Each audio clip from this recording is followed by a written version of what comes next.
নমো তস্য ভগবতো অরহতো সম্মা সম্বুদ্ধস্য। তথাগত বুদ্ধের অমৃত বাণী এবং সদ্ধর্মের শাশ্বত দর্শন পৌঁছে যাক ঘরে ঘরে। শুদ্ধ জীবন আর পরম সত্যের সন্ধানে আমরা আছি আপনার সারথি হয়ে। সদ্ধর্ম প্রচার ও প্রসারের সংকল্প নিয়ে ধর্মপ্রচার টিভি। মহাকারুণিক তথাগত বুদ্ধ চারি অসংখ্য লক্ষ কল্প পারমী পূর্ণ করে গয়ার বোধিধ্রম মূলে মারস সৈন্য পরাজয় করে তিনি সম্যক সম্বুদ্ধত্ব লাভ করেছিলেন।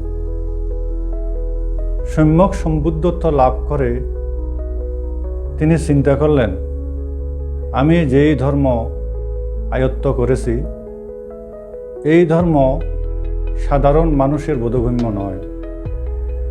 তাই তিনি তার ধর্ম প্রকাশে অনীহা প্রকাশ করলেন। তখন মহাব্রহ্মা আরাধনা করলেন তিনি যেন তার ধর্ম প্রচার করেন। বুদ্ধ তিনি একটি উদান গাথা ভাষণ করেছিলেন যে কষ্টে যাহা অধিগত প্রকাশে কি কাজ, রাগ দেশ পরায়ণ মানব সমাজ, রাগ দেশ অভিভূত অজ্ঞানবোধ, এই ধর্ম তাহাদের নহে সুখবোধ। স্রোত প্রতিকূলগামী নিপুণ গভীর, দূরদশ অতি সূক্ষ্ম ধর্ম সুগভীর।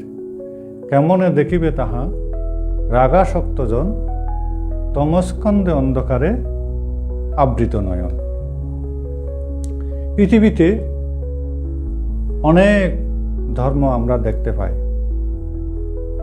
কিন্তু সেই সব ধর্ম আর বুদ্ধ ধর্মের মধ্যে আকাশ পাতাল ব্যবধান।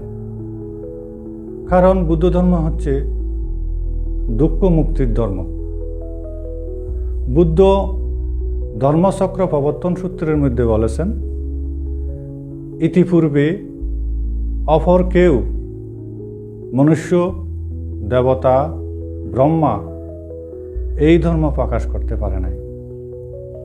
দুঃখ মুক্তির ধর্ম চতুরার্য সত্য, দ্বাদশ নিদান বা হেতুপ্রত্যয় অপর কেউ জানত না বলে তারা দুঃখ থেকে মুক্তি লাভ করতে পারে নাই। সর্বোচ্চ ব্রহ্মলোক পর্যন্ত তাদের প্রাপ্তি ঘটেছে। বোধিসত্ত্ব সিদ্ধার্থ অবস্থায় তিনি যে সংসার ত্যাগ করেছিলেন, তখন যে দুইজন তখনকার সময়ের গুরুর কাছে গিয়েছিলেন, রামপুত্র রুদ্রক এবং ঋষি আর কালাম, তারা দুজনেই শাস্ত্রজ্ঞ ছিলেন, পণ্ডিত ছিলেন, শীলবান ছিলেন, বিনয়ী ছিলেন, মেধাবী ছিলেন এবং সব কিছু আয়ত্ত করার মতন সারিপুত্র এবং মোগলায়নের মতন তাদের যোগ্যতা ছিল। কিন্তু তারা দ্বাদশ নিদান জানত না বলে তারা আর অগ্রসর হতে পারে নাই। বুদ্ধ যখন বুদ্ধত্ব লাভ করলেন, মহাব্রহ্মার প্রার্থনায় তিনি ধর্মপ্রচার মনোযোগ দিলেন, তখন এই দুজনের কথা তিনি স্মরণ করেছিলেন। কিন্তু তখনকার সময়ে তারা কিছুদিন পূর্বেই তারা ইহলোক ত্যাগ করে ব্রহ্মলোক পরায়ণ হয়েছিলেন বিদায় তারা আর এই ধর্ম লাভ করতে পারে নাই। তো আজকে আমি এই ধর্মপ্রচার টিভির অনলাইন টিভির উত্তর শ্রীবৃদ্ধি কামনা করছি। আমাদের বুদ্ধ ধর্ম বা বুদ্ধ ধাম্মা প্রচার করে সমাজের ধর্মের অবদান রাখুক, তাদের সমৃদ্ধি কামনা করছি।